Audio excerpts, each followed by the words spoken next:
네, 우리 다음 세대 학부모 여러분 한 주간 잘 지내셨나요? 다음 세대 교육 디렉터 김반성 목사입니다.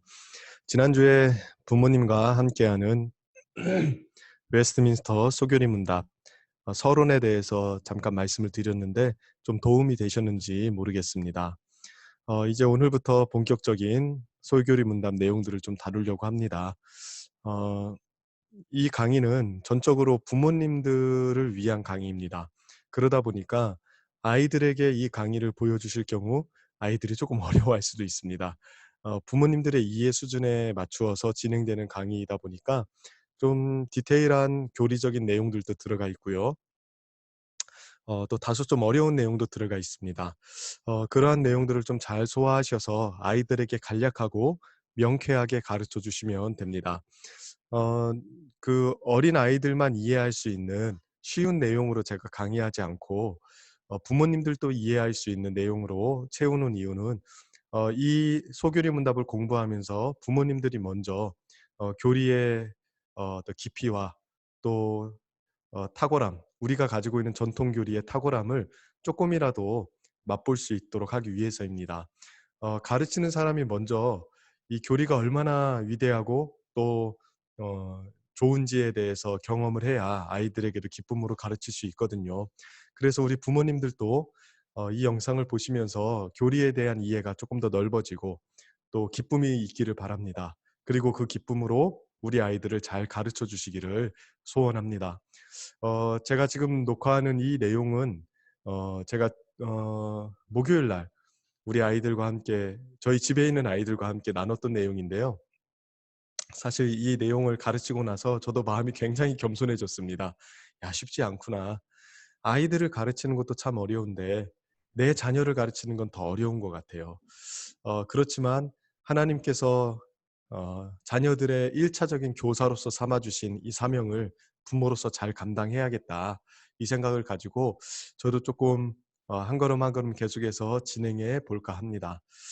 코로나 사태가 괜찮아지면 이 웨스트민스터 소교리 문답 그 자녀 교육 이 내용들을 뭐 '오프라인으로도 잠시 잠깐 만나서 할 수 있지 않을까.'라는 생각도 조금 해 보긴 하는데요. 일단은 여건이 되는 대로 이렇게 영상을 좀 제작해서 보내 드리도록 하겠습니다. 웨스트민스터 소교리 문답 첫 번째 내용은요. 이겁니다. "인간의 최고 목적은 무엇입니까?" 저는 이 질문 자체가 굉장히 뜻깊고 의미 있다고 생각을 합니다. 자, 인간의 최고 목적. 사실 교리의 내용에는 굉장히 많은 내용이 들어갑니다. 하나님이 어떤 분이신가? 인간이 어떤 존재인가? 성경은 어떤 책인가? 구원은 어떻게 받는 건가? 교회는 무엇인가? 그리고 종말에는 어떤 일들이 있을 것인가? 이러한 다양한 내용들로 구성이 되는데 그 내용들을 설명하는 첫 단추에 인간의 최고 목적, 인간이 존재하는 이유가 무엇인가가 들어있다는 것. 저는 이 부분이 굉장히 뜻깊다고 생각을 합니다. 인간의 최고 목적, 나는 왜 사는가? 나는 무엇을 위해서 살아야 되는가? 지금 이 내용을 이야기하는 거거든요. 이게 교리의 출발점입니다. 우리가 앞으로 배우는 모든 내용들 있죠. 하나님에 관련된 것들, 성경에 관련된 것들, 뭐 구원, 교회, 인간, 이 모든 내용들은 우리가 지음 바 된 이 목적을 이루기 위한 내용들입니다. 그러니까 이 세상에 존재해서 사람으로서 무엇을 추구하며 살아야 되는가라고 이야기할 때 인간이라면 이런 것을 추구하며 살아야 된다. 인간의 삶은 이것을 바라봐야 된다. 이렇게 이야기할 수 있는 내용들로 채워진 게 교리입니다. 그래서 굉장히 실존적이고 실제적인 이 질문이 교리와 관련되어 있다는 것. 교리를 배우는 목적은 내가 이 세상에 존재하는 목적을 이루는데 도움이 된다는 것. 그것을 먼저 체크해 봤으면 좋겠어요. 그리고 이 질문은 우리 아이들을 진지하게 생각할 수 있도록 도와주는 질문입니다. "너 왜 세상에 존재하는 것 같니?" 이런 질문들 있죠. 저는 아이들과 이번 주에 이걸 나누면서 저희 7살 꼬맹이는 뭐 별로 관심은 없었는데 8살 둘째 딸하고 11살 첫째 아들은 이 질문에 대해서 꽤나 진지하게 고민하는 모습을 보여주었습니다. 그래서 약간의 소망을 좀 발견했거든요. 예. 그래서 이 질문을 같이 던져 보면서 정말 우리가 무엇을 위해서 살아야 되는지, 하나님이 우리 아이들을 이 땅에 존재하게 하신 목적은 무엇인지, 부모로서 나는 이 아이가 하나님이 존재하게 하신 목적을 이루도록 도움이 되고 있는지, 이런 부분들을 진지하게 고민해 봤으면 좋겠습니다. 답은 무엇입니까? 두 가지를 이야기해요. 인간의 최고 목적은 하나님을 영화롭게 하는 것이다. 그리고 두 번째로 영원토록 하나님을 즐거워하는 것이다. 크게 이 두 가지로 구분이 되어 나오는데, 이 두 가지는 분리되어 있는 건 아닙니다. 이 내용들을 오늘 조금 생각해 보려고 합니다. 일단 용어 정리부터 할 필요가 있습니다. 어 그냥 목적이 무엇인가를 물어본 게 아닙니다. 최고의 목적이 무엇인가를 물어봤죠. 그러나 이 최고의 목적은 저는 궁극적 목적이라고 이해를 하곤 합니다. 자, 궁극적 목적, 최고의 목적. 이게 뭘 의미하는 걸까요? 영어로는 최고의 목적, chief end라고 이야기하는데, 인간으로서 가져야 되는 최고의 목적, 가장 뛰어난 목적이라고도 이야기할 수 있지만 궁극적인 목적, 궁극적인 목적이 무엇인가, 이걸 물어보는 겁니다. 조나단 에드워즈는 이 천지창조의 목적이라는 아주 유명한 또는 위대한 책을 쓰면서 목적을 설명할 때 네 가지로 나눠서 설명을 해요. 그런데 저는 그 네 가지 설명을 다 하긴 좀 복잡하니까 목적에 대해서 두 가지만 설명해 보도록 하겠습니다. 인간이 뭔가 목적을 세울 때에는 부차적인 목적과 궁극적인 목적이 있습니다. 자, 부차적인 목적이라는 건 뭐냐면 어떤 것 그 자체로도 목적이 될 수 있지만 어떤 것을 이루기 위한 수단이 되는 목적이에요.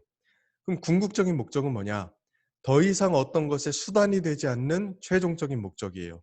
자, 예를 들어 보면 굉장히 쉽습니다. 자, 이 사람이 어떤 사람이 영어 공부를 해본다고 해봅시다. 영어를 공부하는데, 자, 영어를 공부하는 목적이 뭐냐라고 이야기했을 때, 나는 토플 점수 몇 점을 딸 거야, 이렇게 이야기했어요. 자, 토플 점수 몇 점을 따는 것, 이것도 우리가 인생에서 설정할 수 있는 목적 중에 하나이죠. 근데 토플 점수 몇 점을 따는 것, 자, 이 따는 것도 중요한데 한 번 더 물어볼 수 있습니다. 무엇을 위해서 토플 점수를 딸 것이냐? 이 사람이 나는 유학을 갈 거야, 이렇게 대답을 했다고 해봅시다. 그러면 영어를 공부하는 것은 결국에는 유학을 공부하기 위한 일이 되는 겁니다. 네, 영어 토플 점수 600점, 600점 맞나요? 네, 토플 점수 몇 점이 필요한데, 이 토플 점수가 필요한 이유가 뭡니까? 예, 유학을 가기 위해서 필요하다 이거예요. 그러니까 토플 점수 몇 점을 따는 것도 목적이지만 이 목적은 유학을 가기 위한 수단이 되는 목적이죠. 자, 그럼 이제 유학을 가겠다고 하는 사람한테 한 번 더 물어볼 수 있습니다. 무엇을 위해서 유학을 가고 싶니? 그러자 이 사람이 나는 교수가 될 거야. 그러면 결과적으로 자, 영어를 공부해서 토플을 따고 자, 유학을 가서 교수가 되는 겁니다. 그럼 교수가 되는 것은 네, 유학을 가는 목적이 되는 거고, 유학을 가는 것은 어, 토플 점수를 따는 목적이 되는 거예요. 그러니까 그 자체로 하나하나 목적이 되긴 하지만 어떤 것의 수단이 되는 목적이 된다는 겁니다. 자, 교수가 되겠다는 이 사람에게 한 번 더 물어봤습니다. 무엇을 위해서 교수가 되고 싶니? 그러자 이 사람이 이렇게 대답을 해요. 나는 좀 안정되고 편안한 삶을 살고 싶어. 그럼 결과적으로 이 사람이 궁극적으로 추구하는 게 뭐냐?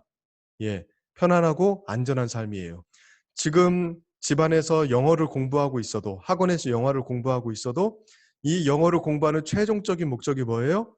네, 편안하고 안락한 삶, 안전한 삶, 이겁니다.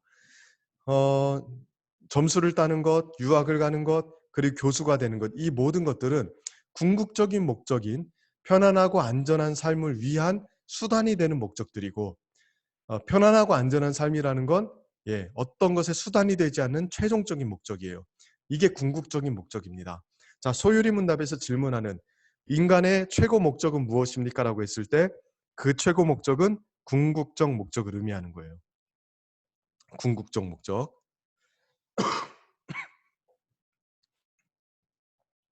자, 그래서 우리 인생에서 가장 중요한 질문은 이겁니다. 나의 궁극적 목적은 무엇인가? 궁극적 목적. 그러니까 아이들이 뭐 살을 빼겠다, 공부를 어떻게 열심히 하겠다, 또 인생에서 이런저런 것들을 이루겠다, 이런 것들도 우리가 가질 수 있는 목적 중에 하나입니다. 그러나 질문해 봐야 될 건 이거예요. 궁극적 목적이 뭐냐? 자, 돈을 얼마 벌겠다. 나는 연봉 1억을 받을 거야. 오케이. 1억을 받아서 무엇을 위해서 1억을 벌 것인가? 1억을 무엇을 위해서 추구할 것인가? 이거를 한 번 더 질문해 볼 수 있어야 돼요. 나는 과학자가 될 거야? 오케이. 그것도 목적이죠. 그러나 무엇을 위해서 과학자가 될 것인가? 그 끝 지점에 있는 게 궁극적 목적입니다. 더 이상 수단화가 되지 않은 목적. 그러니까 어떤 사람이 나는 돈을 많이 벌 거야. 그럼 이제 질문해 보겠죠. 너는 그럼 무엇을 위해서 돈을 벌고 싶니? 그럴 때 이 사람이 무엇을 위해서 돈을 벌고 싶은지 대답할 게 없다. 그러면 간단하게 말해서 돈을 버는 것 자체가 이 사람의 궁극적 목적이에요. 나는 다른 사람에게 난 예뻐지고 싶어. 그럼 무엇을 위해서 예뻐지고 싶니? 다른 사람에게 인정받고 싶어. 그럼 무엇을 위해서 인정받고 싶니? 거기에 대해서 더 이상 답변을 못 한다.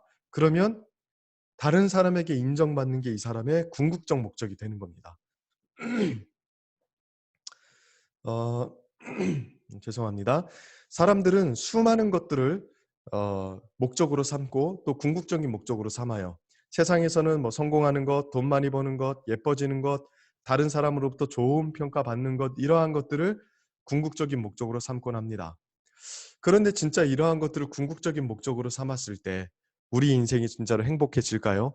자, 조지 버나드 쇼라는 뭐 아시는 분들은 아실 테지만 유명한 작가가 있었습니다. 아일랜드 출신이었고요. 굉장히 문학적으로는 뭐 업적이 많습니다. 1925년에 노벨 문학상까지 받았죠. 그런데 이 사람이 죽었을 때 자신의 묘비에 뭐라고 남깁니까? 예, 우물쭈물하다 내 이럴 줄 알았다. 정말로 많은 것들을 이루었지만 인생에 굵직한 큰 줄기가 없었던 인생이었나 봐요. 물론 뭐 작가로서 자기의 묘비에 이런 글을 쓰면서 사람들이 오며 가며 자기의 묘비를 보고 인생에 대해서 되돌아보기를 원했을 것 같습니다. 우리 인생도 우물쭈물한 인생이 되지 않아야 되는데 그러려면 궁극적 목적이 확실해야 됩니다. 그리고 궁극적 목적이 가치 있어야 됩니다. 가치 있어야 돼요. 아무런 가치가 없는 것들이 궁극적 목적을 차지하고 있을 때 그 인생은 허무한 인생이 돼요. 별것도 아닌 것들을 궁극적 목적에 딱 두고 거기에 집중해서 인생의 모든 것들을 설계한다? 그러면 허무한 인생이 되는 거죠. 그러나 진짜 가치 있는 목적을 거기에 딱 두었을 때 우리 인생은 복되고 행복한 인생이 될 수 있습니다. 중요한 질문은 뭐라고요? 궁극적 목적이 무엇인가? 모든 사물들마다 목적이라는 게 있습니다. 스티브 잡스가 만든 아이폰이죠. 아이폰 5까지가 스티븐 잡스의 작품이라고 해요. 자, 스티븐 잡스가 아이폰을 왜 만들었을까요? 그냥 심심해서 아니면 할 일이 없어서 아니면 뭐 플라스틱과 유리와 칩들을 막 대충 조물조물 하다 보니까 아이폰이 뿅 나왔을까요? 아니에요. 의사소통의 혁신적인 변화를 꿈꾸면서 그런 것을 목적으로 이 아이폰을 만든 거 아니겠어요? 그러니까 스티븐 잡스가 이것들을 만들 때에 목적이 있었다고요. 분명한 목적, 혁신적인 목적이 있었다고요. 사람이 만든 모든 것에는 목적이 있습니다. 여러분 지금 주위를 둘러보시고 아이들 주변에 있는 것을 보세요. 목적이 없이 그냥 대충 만들어진 게 있습니까? 목적이 없는 걸 가리켜서 우리는 예, 폐기물 혹은 쓰레기라고 이야기합니다. 목적이 없으면 버리는 거예요. 그러나 인간이 사용하는 모든 것은 목적이 있어요. 왜? 인간은 무엇인가를 창조할 때 어, 어떤 것을 추구하는 경향이 있고 그 추구하는 것을 위해서 수단화되는 여러 가지 사물들을 만들거든요. 제가 지금 여기 보이는 이 마우스 같은 경우도 목적이 있어서 만든 거죠. 플라스틱과 칩, 뭐 건전지 이런 것들이 뒹굴러 다니다가 우연히 만들어진 게 아니란 말입니다. 자, 하나님도 마찬가지입니다. 하나님이 세상을 창조하셨는데 하나님도 어떠한 목적을 가지고 세상을 만드셨어요. 하나님이 세상을 목적을 가지고 만들었다고 이야기할 수밖에 없는 이유는 하나님이 인격적인 분이시기 때문에 그래요. 자, 이 부분은 조금 아이들에게 설명하기 어려운 부분이라서 설명 굳이 안 하셔도 됩니다. 그냥 부모님들이 한번 좀 생각해 보시면 좋을 것 같아요. 교리에 있어서 조금 복잡한 부분에 해당되긴 하는데, 자, 하나님을 가리켜서 우리가 인격적인 분이라고 이야기해요. 하나님은 지식, 그러니까 생각을 하시는 분이고 감정, 정서를 가지신 분이고 의지, 의성을 가지신 분입니다. 자, 지정의를 가지고 계신 분이기 때문에 우리가 하나님을 인격적인 분이라고 이야기하는 거예요. 그러니까 우리도 인간의 인격을 구성하는 게 뭐냐라고 물어보면 흔하게 지정의가 인간의 인격을 구성하는 거라고 이야기를 하잖아요. 하나님은 뭐 인간이 아니시기 때문에 인자를 붙이는 건 조금 어폐가 있지만 그래도 하나님도 생각과 감정과 의지를 가지고 계세요. 우리가 그 하나님을 닮아서 인격성을 가지게 된 겁니다. 그런데 자, 여기서부터 가만히 한번 생각해 보실래요? 우리가 가지고 있는 생각과 감정과 의지는 고정된 실체가 아니에요. 그러니까 생각이라는 것도 딱 고정되어 있는 경우보다도 어떤 의식의 흐름이나 상황에 따라서 생각이 계속해서 변화무쌍하게 바뀌죠. 특별히 논리나 추론을 할 때에는 생각이 어떠한 분명한 목적을 향해서 움직이기 시작하죠. 감정도 마찬가지입니다. 아무렇게나 분탕질 치는 게 아니라 외적인 상황과 내적인 어떤 상태에 따라서 감정이 변한다고요. 의지도 우리가 의지력을 발휘한다는 건 뭡니까? 의지력을 발휘한다는 것 자체가 어떠한 것의 변화를 위해서 움직임이 있다는 것을 뜻하는 거 아닙니까? 그러니까 지정의는 고정적인 실체가 아니라 무엇인가를 향해서 움직이고 무엇인가를 추구하는 경향이 있는 것들입니다. 저는 이 지정의를 인격의 3요소라고 이야기하고 있지만 옛날 신학자들은 지정의가 영혼의 기능들이라고 설명을 했어요. 근데 이 영혼이라는 것은 뭘로 구성이 되어 있냐면 조나단 에드워즈 같은 경우는 영혼이 힘과 방향성, 경향성으로 구성이 되어 있다고 이야기했습니다. 그러니까 영혼이라는 거는 뭐 어떻게 생긴지는 모르겠지만 어떠한 힘을 가지고 어떠한 특정한 방향을 향해서 움직이는 성향이 있다고 본 거예요. 뭐 간단하게 생각해 보면 우리의 영혼은 고정되어 있지 않아요. 하나님을 사랑하는 방향으로 힘을 발휘하면서 그 방향성으로 나아가거나 추구하고 있든지 아니면 세상을 향해서 세상을 사랑하는 마음으로 그 방향으로 움직이거나 추구하고 있든지 둘 중에 하나인 겁니다. 근데 이 영혼의 기능들인 지정의도 마찬가지로 그러한 성향을 가지고 어떤 것을 추구하고 어떠한 방향으로 움직이고 있다고 본 거죠.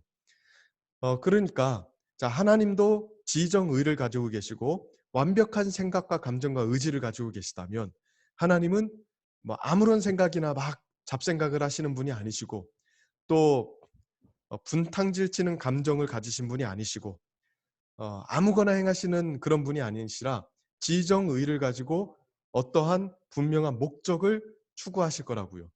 예. 생각의 흐름도 분명히 어떤 목적을 지향하고 있을 거고요. 감정과 의지도 역시나 마찬가지고요. 그래서 하나님이 인격적인 분이라 함은 하나님이 어떠한 것을 추구하는 존재라는 걸 의미하는 것이고 어떤 것을 추구했을 때 그것은 하나님의 목적이라고 이야기하는 겁니다. 그러면 하나님이 어떠한 목적을 추구하시는 걸까요? 예. 하나님이 어떠한 목적을 추구하시는가는 하나님의 매뉴얼, 하나님이 무엇을 추구하고 어떻게 역사하시는가에 대한 매뉴얼인 성경에 잘 나와 있습니다. 성경에 잘 나와 있는데요. 자, 다음 주에 성경에 대해서 이야기할 테니까요. 오늘은 그냥 넘어가도록 하겠습니다. 자, 성경에서 뭐라고 이야기하냐? 같이 한번 읽어볼까요? 내 이름으로 불려지는 모든 자, 곧 내가 내 영광을 위하여 창조한 자를 오게 하라. 그를 내가 지었고 그를 내가 만들었느니라. 이사야 43장 7절을 보면 내 영광을 위하여 창조한 자, 하나님이 우리를 자신의 영광을 위하여 창조했다고 이야기합니다. 고린도전서 10장 31절도 명확하게 이야기하죠. 너희가 먹든지 마시든지 무엇을 하든지 다 하나님의 영광을 위하여 하라. 인간의 가장 기초적인 행위들도 하나님의 영광을 위해서 하라고 이야기합니다. 그래서 하나님이 나를 만드시고 세상을 만드신 목적이 뭐냐? 하나님의 영광을 위해서다. 우리가 모든 일, 어떤 일을 하든지 간에 궁극적으로는 하나님의 영광을 위해서 해야 된다. 이렇게 간단하게 이야기할 수 있습니다. 그러면 여기에 대해서 조금 더 생각해 볼까요? 저는 좀 간단한 걸 복잡하게 설명하는 은사가 있는데요. 자, 한번 봅시다. 하나님의 영광을 위해서 우리가 존재하고 하나님의 영광을 추구해야 된다고 이야기하는데 자, 하나님의 영광이라는 건 도대체 무엇을 의미하는 걸까요? 그리고 하나님의 영광을 위해서 산다는 건 어떤 상태를 의미하는 걸까요? 우리가 이러한 내용들을 교회에서 굉장히 자주 이야기하지만 구체적으로 이게 무엇을 의미하는지 좀 애매할 때가 있지 않습니까? 느낌적인 느낌은 있지만 정확하게 뭘 의미하는지는 잘 모를 때가 많아요. 그래서 저는 제 나름대로 이해한 바를 조금 나눠볼까 합니다. 자, 일단은 영광이라는 단어부터 생각해 볼까요? 자, 영광이란 무엇이냐? 영광이라는 단어는 히브리어 카보드라는 단어에서부터 파생이 되었습니다. 뜻은 무겁다, 무게감 이런 뜻이에요. 그래서 C.S. 루이스가 쓴 유명한 설교집 중에 제목이 영광의 무게라는 제목의 설교집이 있어요. 굉장히 좋은 설교들이 많으니까 한번 읽어보시고요. 영광의 무게, 영광을 무게감과 연결시켜서 이해한 거죠. 좋은 이해라고 생각합니다. 카보드라는 단어에서 영광이라는 말이 파생이 됩니다. 그러면 하나님의 영광이라는 건 뭐냐? 하나님의 무게감을 의미하는 걸까요? 자, 하나님의 무게감. 하나님은 뭐 체중이 있으신 분이 아니잖아요. 그래서 하나님의 무게감이라고 이야기할 때 하나님의 어떤 몸무게 이런 걸 의미하는 게 아닙니다. 그럼 뭘 의미하는 걸까요? 하나님의 영광, 하나님의 무게감은? 예를 들어 이런 겁니다. 어떤 사람이 딱 등장을 했을 때 저 사람 뭔가 무게감이 느껴진다. 이런 사람들이 있죠. 그 무게감은 뭘 의미하는 건가요? 네. 그 사람의 체중을 의미하는 게 아니라 존재감을 의미하죠. 그 사람의 압도적인 존재감. 이런 걸 가리켜서 무게감이라고 이야기합니다. 그래서 하나님의 영광이라는 말은 다른 말로 하면 하나님의 존재감, 하나님의 묵직한 존재감을 의미하고 하나님의 압도적인 나타남을 의미합니다. 이게 하나님의 영광의 의미입니다. 그러니까 하나님의 영광이 나타났다는 것은 하나님의 존재의 묵직함이 나타났다는 걸 의미해요. 그런데 하나님이 자신의 존재성을 나타내실 때 그냥 뿅 하고 자신이 있다는 것 자체만 나타내시나요? 나 여기 있다. 있다는 것만 나타내시나요? 아니에요. 하나님께서는 자기를 나타내실 때 하나님의 성품과 함께 나타내십니다. 그러니까 하나님이 계시다는 것만 아는 게 아니라 하나님은 자신을 나타내실 때 하나님의 어떠하심도 함께 나타내요. 하나님의 사랑, 공의, 지혜, 능력, 자비, 아름다움, 거룩, 겸손 이러한 하나님의 하나님 되심, 하나님의 어떠하심, 하나님의 성품을 함께 나타내심으로써 자신의 존재성을 나타내신다고요. 그러니까 하나님의 영광이 나타난다고 하는 본문들을 연구해 보면 하나님이 그냥 계시는구나 이렇게 생각하는 사람 아무도 없습니다. 하나님의 압도적인 사랑을 느낀다든가 하나님의 뭐 완전하신 거룩함 앞에 막 엎드린다든가 하나님의 아름다움 때문에 기뻐한다든가 이러한 일들이 있다고요. 그러니까 하나님의 하나님 되심, 하나님의 성품이 나타나는 걸 가리켜서 하나님의 영광이 나타나는 거예요.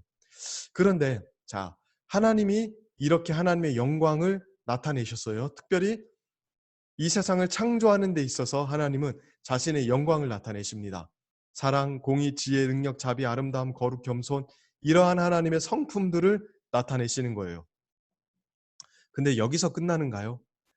하나님께서 자신의 영광을 나타내신다. 어, 나타내시고 끝내시나요? 그러지 않습니다. 하나님께서 자신의 영광을 나타내실 때, 자, 이제 인간에게서 어떠한 일들이 일어납니다. 이거를 제가 잘 설명하기 위해서 세계적으로 유명한 봉준호 감독님을 모셨습니다. 봉준호 감독이 만든 뭐 굉장히 다양한 영화가 있죠. 저는 기생충은 아직 보지 못했지만 다른 영화들은 거의 다 본 것 같아요. 저는 봉준호 감독 영화를 좋아하는데 좋아하는 이유가 이 사람이 가지고 있는 철학적 메시지와 세상을 보는 관점 그리고 사람에 대한 이해 이런 것들이 굉장히 잘 담겨 있기 때문에 그래요. 봉준호 감독이 본인의 영화를 봤을 때 특별히 이번에 잘 만든 영화 기생충을 봤을 때 어떠한 마음이 들었을까요? 혼자서 그 영화를 볼 때마다 그래 내가 마음속에 품고 있는 게 정말로 잘 나타났다. 내가 진짜로 원하는 것들이 필름 속에 잘 담겼다. 이런 걸 느끼지 않았겠습니까? 하나님도 마찬가지였을 거예요. 하나님이 세상을 만드셨을 때 하나님 자신의 하나님 되심, 하나님의 영광스러우심 이런 것들이 세상에 찬란하게 나타났다고요. 그리고 하나님은 이러한 세상을 보면서 굉장히 만족스러우셨을 거예요. 그래서 창세기에 보면 만드시고 나서 항상 하나님의 리액션이 나오죠. 좋았더라. 야, 좋다. 사람을 만드시고 나서는 심히 좋았다. 너무 좋다. 이렇게 말씀하시잖아요.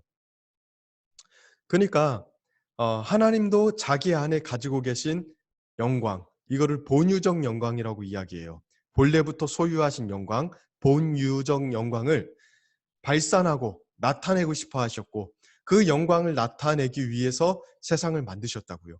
그리고 자신의 영광이 완벽하게 반영된 세상을 보면서 만족해 하셨습니다. 기뻐하셨습니다. 그러나 이것으로 끝나나요? 그렇지 않죠. 자, 봉준호 감독이 혼자 자신의 영화를 골방에서 보면서 만족스러워했을 수도 있어요.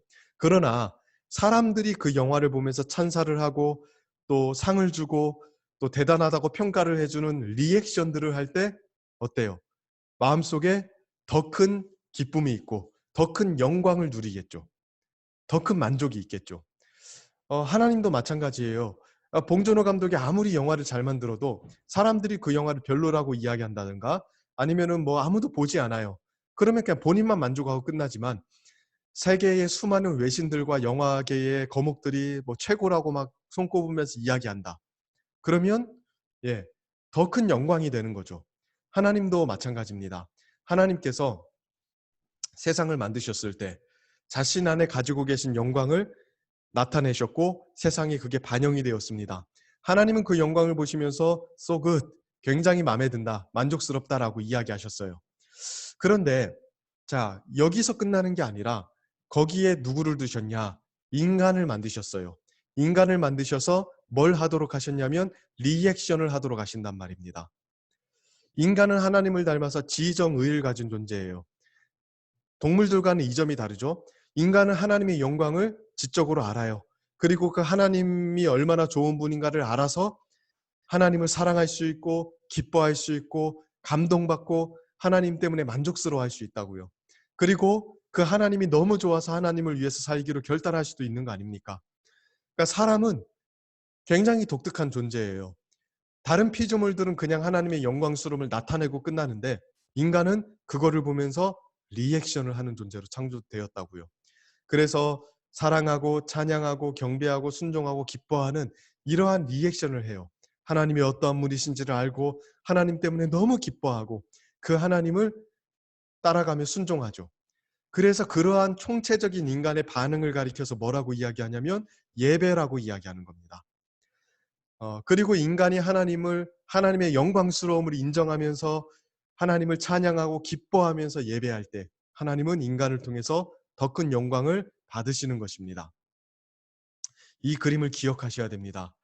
인간은 이러한 상태 속에 존재하며 살도록 지음받았고 이러한 상태 속에서 만족감을 누리도록 지음받았습니다. 그래서 이 소결의 문답 1문 1답이죠. 인간의 최고 목적은 무엇인가요? 인간의 최고 목적은 하나님을 영화롭게 하며 영원토록 하나님을 즐거워하는 거라고 이야기해요. 즐겁게 하는 게 아닙니다. 하나님을 기쁘시게 하는 게 아니라 내가 하나님 때문에 즐거워하는 거예요. 그러니까 내가 하나님의 어떤 분인지 얼마나 영광스러운 분인지 알아서 그분 때문에 즐거워하고 그분 앞에 리액션을 보이면서 예배할 때 하나님은 영광 받으시고 영화롭게 되시는 겁니다. 그래서 저는 존 파이퍼라는 신학자의 견해를 따라서 소교리문답 1문 1답을 이렇게 바꾸는 걸 좋아합니다. 인간의 최고 목적은 하나님을 영원토록 즐거워함으로써 하나님을 영화롭게 하는 겁니다. 하나님이라는 분이 얼마나 영광스러운 분인지를 알고 그분 때문에 만족과 기쁨을 누리고 그 만족감을 가지고 하나님 앞에 엎드릴 때 하나님은 영광을 받으신대요. 세상 곳곳에 하나님의 영광이 나타났을 때에도 하나님은 기뻐하셨습니다. 그러나 인간이 이 하나님의 영광을 인정하면서 이 하나님을 가장 가치 있는 분으로 여기고 기뻐하며 엎드릴 때 하나님은 더 큰 영광을 받으시고 더 큰 만족을 누리시는 것입니다. 이게 우리의 궁극적 목적이에요.